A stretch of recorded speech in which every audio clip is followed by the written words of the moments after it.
I'm here to talk to you about tapping today. Who here is familiar with tapping? Show of hands. Wow, look around you.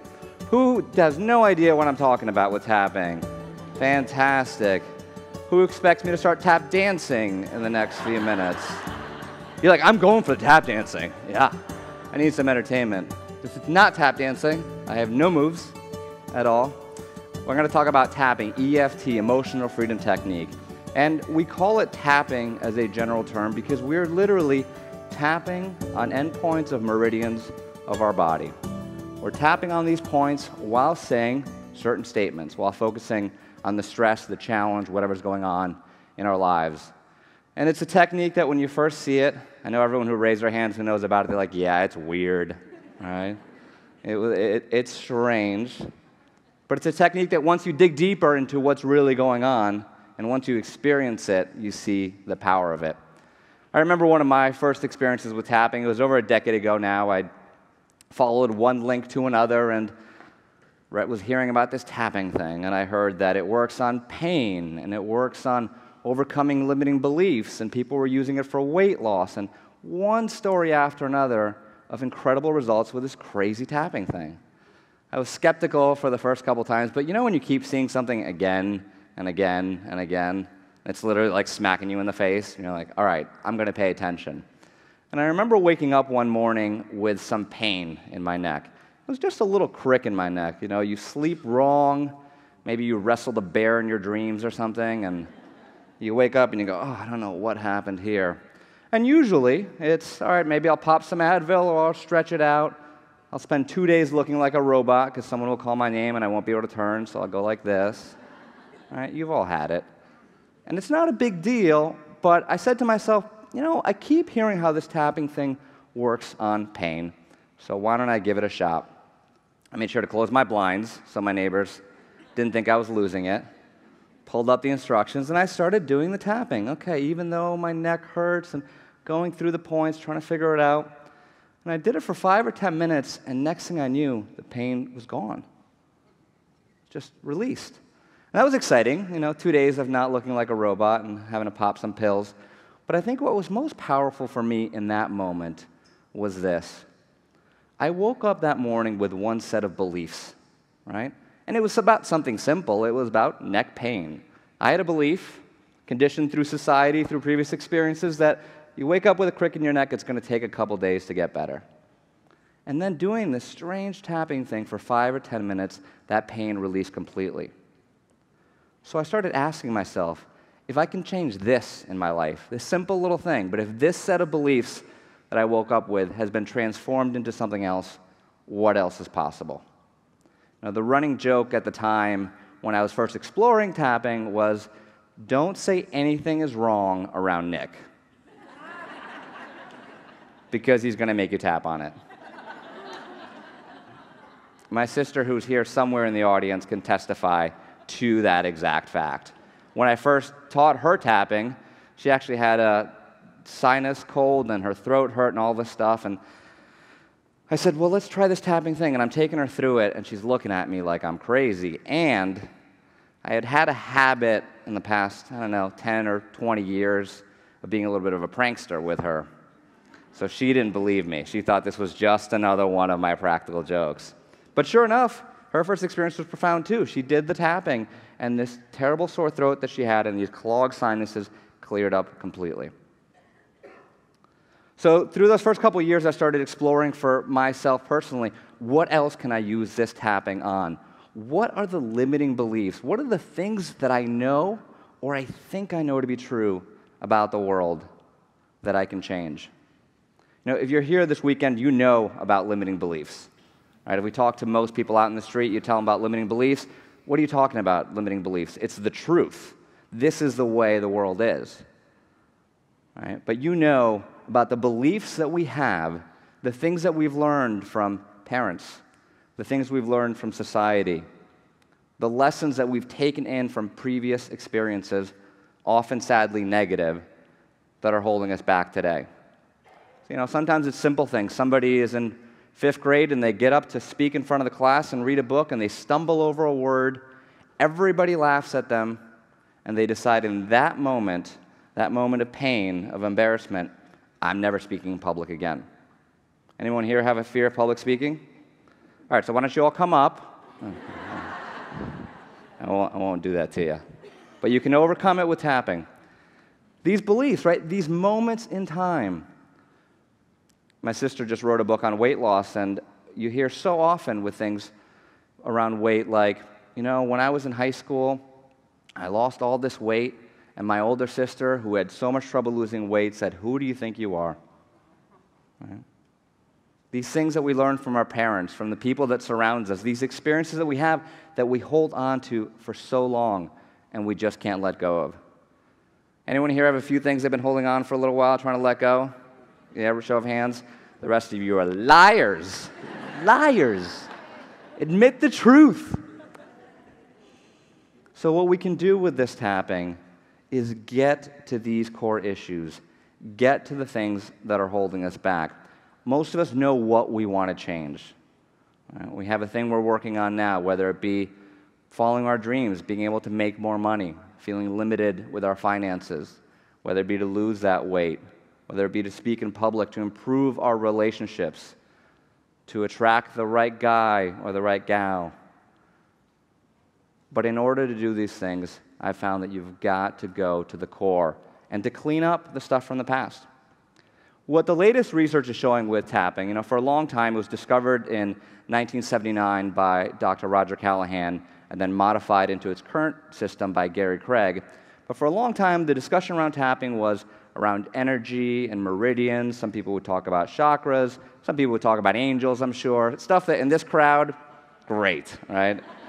You're all on board. But what's exciting to me about the research of the last couple of years with tapping, what it's showing is that when we tap on these endpoints of our body, these meridian endpoints, while focusing on the stress, the challenge, whatever's going on in our lives that we're trying to overcome, we actually send a calming signal to the amygdala in the brain.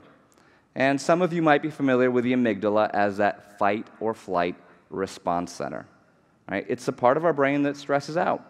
It's the part of our brain that when we get an email on a Tuesday morning from our boss and it's not good news, we just lock up. Right? It's the part of our brain that, remember that kid in 5th grade who stands up in front of the class and everyone laughs at him? That's the amygdala firing. And it's the part that encodes these negative experiences so they keep holding us back. We talk a lot about stress in this modern world. I think everyone just says it sort of rolling off the tongue. Oh, I'm stressed. Life is stressful. There's so many stressful things going on. But what we often don't recognize is that pattern of stress, and especially the chronic stress, especially the repetitive stress that's happening again and again and again, is draining our bodies. It's draining our physical resources. Every time we're stressed, cortisol starts streaming through the body. The blood flows away from our brains, from our forebrains, into our arms and legs. Right? Why does that happen? Because the body thinks it's in danger. When the amygdala fires, that fight or flight response activates. The body thinks, I'm not safe. This is not a safe situation. And certainly it served us when there was a tiger in the bushes. And there's a tiger in the bushes, it chases us, we want to run, we want to fight, we want to flee. But the problem is that we are activating that very ancient mechanism all the time. The problem is that when we get that bill in the mail, when we get the mortgage statement, when we look our bank statement, and it doesn't feel safe, and it feels like a tiger's chasing us, we're activating that response. And what is perhaps so hurtful about this response when it's happening on a daily basis is that when you are in that chronic stress state, in that fight or flight response, I just mentioned the blood flows away from the forebrain into the arms and legs. So guess what happens? You're dumb. Right? The blood flows away. All our resources, all our creativity, the things that we need just in that moment to come up with a better solution, to come up with an idea. When you're having a fight with your husband or wife and you're feeling that stress response, the very thing you need, which is patience and certainty and compassion and peace, right? Those are the resources we need to make that moment a healing moment. They're gone because we're in that fight or flight response, because we have this conditioned expectation that we're in danger and that something is wrong. So it's my belief that virtually anything you want to change in your life, when you deconstruct it to the core, there's that amygdala firing. If we think about when we get our best ideas, our moments in time when everything changes, what do you hear? In the bathtub, right? Taking a shower, walking through nature. How often is it that on a Thursday afternoon when you've been rushing around work all day, feeling crazy, you get this flash of inspiration? Right? And it doesn't, because our body isn't conditioned for that experience. When we do the tapping, we get to the root of that, and we start reconditioning ourselves. So that stress response that comes up so quickly, that thing where you go, I can't believe I did this again. Anyone here familiar with self-sabotage? Anyone else? Yeah? Few in the back, okay. And the rest of you are once again lying. You have no limiting beliefs, you're not sabotaging yourselves. Okay, do you procrastinate? Anyone here procrastinate? Okay. If we look at procrastination, right, it's so illogical, it doesn't make sense. Why are we not doing the things that we want to do in our lives, the things that we love, the things that we know are going to bring us joy? It is an illogical decision until you play that procrastination out and you find things like, well, when I think about writing my book and I think about being published, I'm terrified. Because the thought of it being in a bookstore, the thought of someone else reading it, the thought of being judged is terrifying me. So what do? We procrastinate. It's a safety mechanism. It's a way that we don't have to face those fears. When you imagine yourself, you say, well, I don't know, I keep procrastinating from going to the gym, I just don't want to exercise, I don't do it, and then you imagine yourself losing the 20, 40, 50 pounds, being healthy and strong in your body, and there's a party that says, I'm going to get too much attention from men. Right? You hear that a lot. My relationship with my husband is a terrible one. If I lose weight, it's going to be ugly. Right? These are these things that when we play them out, we see the root of our procrastination. We see the root of our self-sabotage. And with tapping, not only can we begin to have an understanding of what's happening, but we can actually get to the root. We can get to that stress response. We can get to that amygdala, calm it down, and rewire the brain. We are, in essence, rewiring the way the brain is acting and reacting. It's one of the reasons why we see so much success with tapping and phobias. Right? If someone is scared of heights, to the phobia level, it is part of their body that says, okay, even though I'm inside the Empire State Building that's totally enclosed, this isn't safe to me, this is terrifying. And another person right next to them says, this is the greatest thing that's ever happened to me, look at this view. Right? That's that amygdala firing, that conditioned response, wherever it happened, that taught that particular person that this wasn't safe. So this is some of the theory behind tapping, but what excites me most about it is the practice. Right? The fact that we can do it, we can have it every single day, and we can experience it, and we're going to do that today. You guys interested? Yeah? Cool. Here's what I'd love. I'd love to demonstrate the tapping. We're all going to tap together. I want to focus on pain relief. Tapping is extraordinarily effective on pain relief. Show of hands, not calling you. Everybody in the audience who's experiencing some pain right now in their bodies, look around you right? So my next book with Hay House coming out in April is the tapping solution for pain relief, just for that, because what I've seen in the past decade of working with pain is just extraordinary. People with, Jody with 15 years of fibromyalgia, gone in 2 days of tapping. John, Vietnam veteran with 30 years of chronic back pain, multiple surgeries, back pain, gone for the first time in 30 years. And that's one of thousands of stories. So here's what's going to happen. I'm going to tap up here. I'm going to show you the process if you're not familiar with it. And we're all going to tap together. If you are in pain, everyone who raised their hands, make the choice to focus on that. Right? So focus on the pain, just set the intention, you're going to work on it. If you're not in pain, pick something else. Pick something else that you want to work on, and it can be anything. Right? We want to try to get specific with tapping, so you don't want to say, I'm stressed out about my life, and tap on that. Okay? You want to say what specifically, and even if you're stressed out about work, well, what at work specifically? Something someone said to me 2 weeks ago. Right? The anger that I've been feeling in my body that I haven't been able to let go of. The anxiety that I'm feeling about something that's coming up. Okay? So get really specific, and just take a moment now. You can close your eyes. That way you can go deep and feel it. So close your eyes and take a deep breath. And just think about that one thing that you'd like to let go of. And try to pick something that, again, is a 5 or higher in intensity. It could be emotion, anger, anxiety, sadness. It can be a feeling of being overwhelmed about something. If you don't have pain in your body, it can be other sensations, other tension in your neck or shoulders.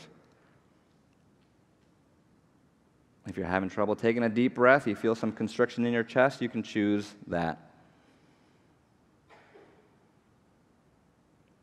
So just identify your target and give it a number in intensity on a 0 to 10 scale. And when you're ready, slowly open your eyes. So here's what we're going to do. We're going to get started with just really basic tapping, that we can understand the basics of it. All right? So let's start by tapping on the side of the hand. We're all going to use the same language. Don't worry about the fact you've already made the intention to work on something else, and that's fine, and we're all going to tap together. Okay? So tapping on the side of the hand. Even though I have this pain in my body, good, I deeply and completely love and accept myself.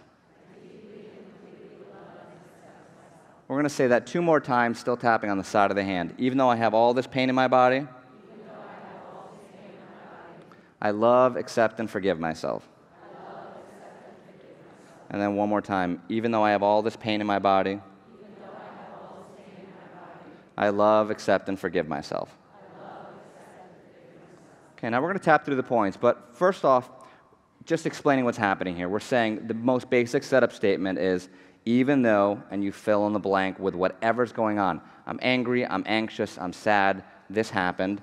And then I love and accept myself, or I choose to relax, some sort of affirming statement, right? So that's what we did when we were going through the tapping.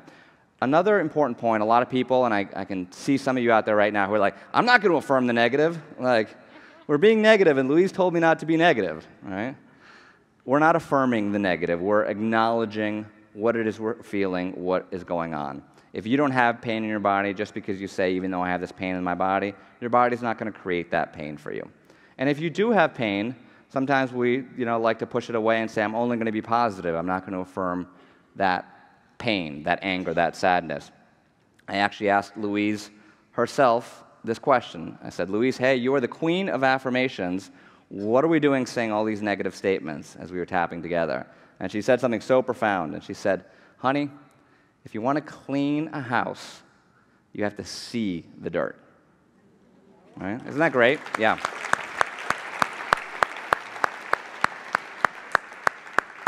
So the queen of being positive says, let's take a moment to see the dirt, and we can clean it up. All right? So let's tap through the points. Now the eyebrow point. Inside of the eyebrow, right where the hair ends and it meets the nose, you can use 2 fingers of one hand, the other hand, or both. The meridians run down both sides of the body, so whatever's comfortable. And just repeat, this pain. Now, side of the eye, it's not at the temple, right next to the eye, on the bone, this pain in my body. Under the eye, all this pain and stress. Under the nose, stuck in my body. Under the mouth, above the chin, below the lip, in that little crease there, all this pain in my body. 3 points left. Feel for the 2 little bones of the collarbone, right? The ones that stick out right here. And you go down just an inch, out to each side about an inch. You can tap with all 10 fingers, both hands, all this pain in my body. Underneath the armpit, 3 inches underneath the armpit, either side, right on the bra line for women, all this pain in my body. Last point where I get to laugh at you, monkeys, top of the head. You look funny. God, I'm going to send this to all your friends. All this pain in my body. Now let's do one more round now that you have the points. Back to the eyebrow, this pain.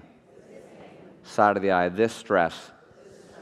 Under the eye, this stressful issue. Under the nose that I've been holding on to. Under the mouth, I wonder what it's all about. Collarbone, and I wonder if I can let it go. Under the arm, all this pain in my body. Top of the head, all this stress and pain. Now take a deep breath and let it go. Take a moment now and tune into the pain, the anxiety, whatever you're working on, and just see if there was any sort of shift. And then we also pay attention to what else came up. All right? First time that you're doing the tapping, you're focused on getting the points right and not looking too silly. But once you get into it, you'll find that other ideas, thoughts, memories, and impressions come up that might be related to this issue that you're working on. Okay? Who has thought to themselves in the last decade, why am I so negative and I keep thinking negative thoughts? Anyone? Yeah. The rest of you are once again lying, but I just don't. Okay? Okay? So here's what's happening, right? When we think, because look, we know we should think positive thoughts and be positive, and then we have all these negative experiences and things that are going through our minds, and we're like, why is this happening? If we think about that tiger, if we think about the tiger in the bushes, we think about the tens of thousands or hundreds of thousands of years that our bodies have developed to face that danger. Here's what happens. When that tiger's in the bush, if I'm walking by the bush, I better believe there's a tiger in that bush, whether there is one or not. I better be pretty negative about the tiger in the bush, whether there is one or not. Because what happens when I'm not? What happens when I'm like, I'm saying positive affirmations, walking past the tiger in the bush, all is well, die. Right? So we're working with a very ancient brain. So I want you to remember, you're trying to change your life, the tiger's chasing you, remember that picture, and you're being negative, and you're all pissed off at yourself because you're being negative. Just know this is that very ancient part of your brain that is doing its job. So you can say, thank you for alerting me to what you see as a potential danger, but I don't see it as a potential danger. And one of the ways we can turn off that fight or flight response, that alarm, is to do the tapping when we're feeling that potential danger. Right? Does that make sense? Right? Doesn't that feel better instead of just beating ourselves up for like, there must be something wrong with me. I know everyone else here is positive because they're all smiling, but I keep thinking negative things. Right? We're all wired that way. So when we acknowledge it, we actually can be positive and make that conscious choice. But it's a choice. So let's wrap up. We have a few minutes left. I want to do some more tapping. And I want you to take a moment and just pick the one thing in your life that you want to change. It can be big or small. It can be, I want to lose 100 pounds. It can be, I want to write my book. Just one thing that's been in front of you that you want to change. And go ahead and close your eyes and take a deep breath. And I want you to start imagining that dream coming true. So if you want to publish a book, see it happening. See yourself writing it. See it being published. If you have a financial goal, if you say, I want to make $1 million, see it in your bank. See the house you want or the car.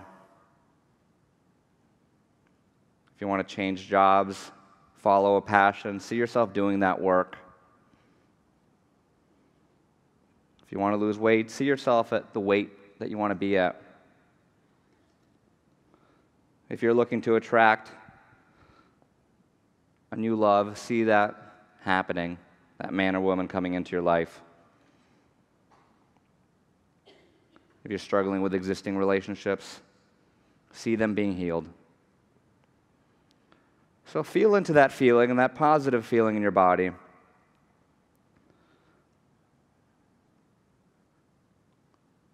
And still with your eyes closed, seeing that image, I want you to ask yourself mentally, what's the downside of all this happening?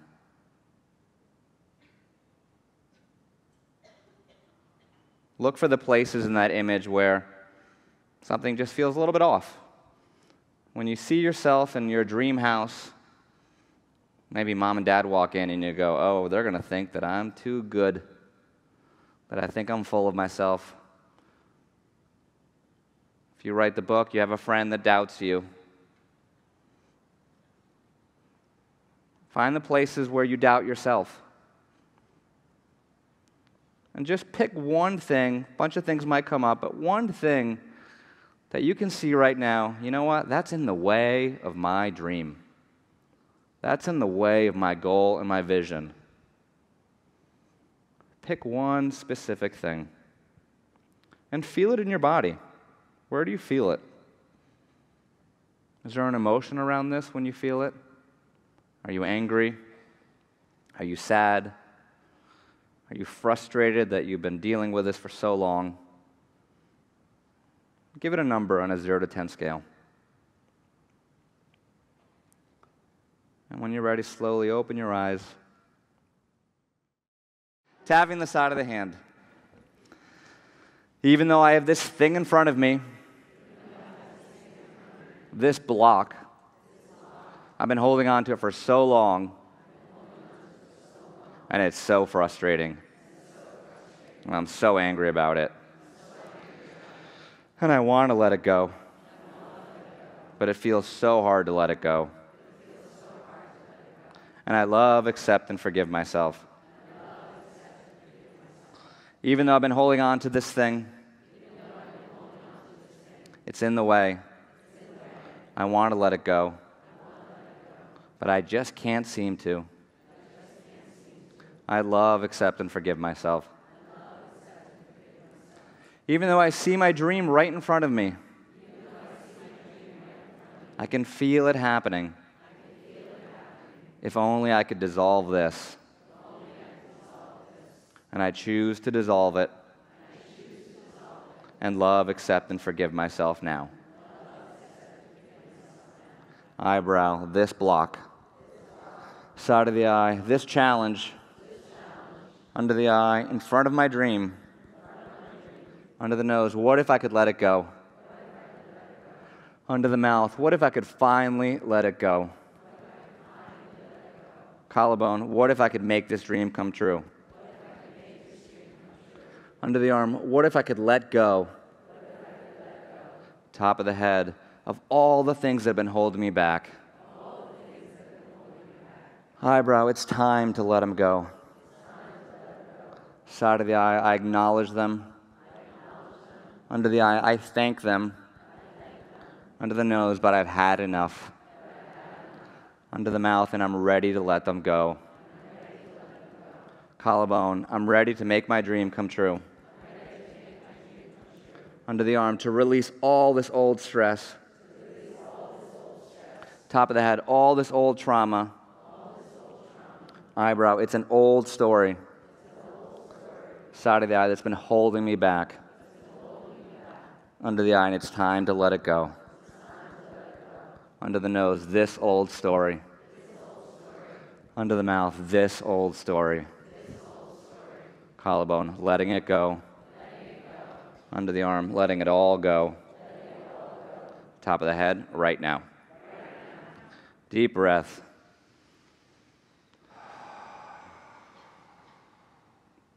Just take a moment to feel into that. Look for a shift. Just feel into what happened there. What's coming up for you now? Tune into that thing that was in your way. See how that number has shifted. Maybe it was a 7 and it's a 5. Maybe it was a 5 and it's a 4. Just notice what changed. And notice what else came up. Right? These are just a few minutes of tapping. But in just those few minutes, you took steps towards that goal. And it's my belief that you likely took the most positive steps you've ever taken towards that goal. Because we can dream until we're blue in the face. We can write down goals. We can make plans. We can know all these things that we want to do. But until we get to that core of that emotional experience, the reasons why we're not doing what we want to do, until we clear them, until we acknowledge the childhood pain or the trauma or the things they said or what you're scared of or frightened of, until we acknowledge that amygdala running our lives, that dream's going to stay way out there. But you can bring it here. You can make it happen. You have the power within your hand. Thank you so much for your time, your attention, your love. I love you. Thank you.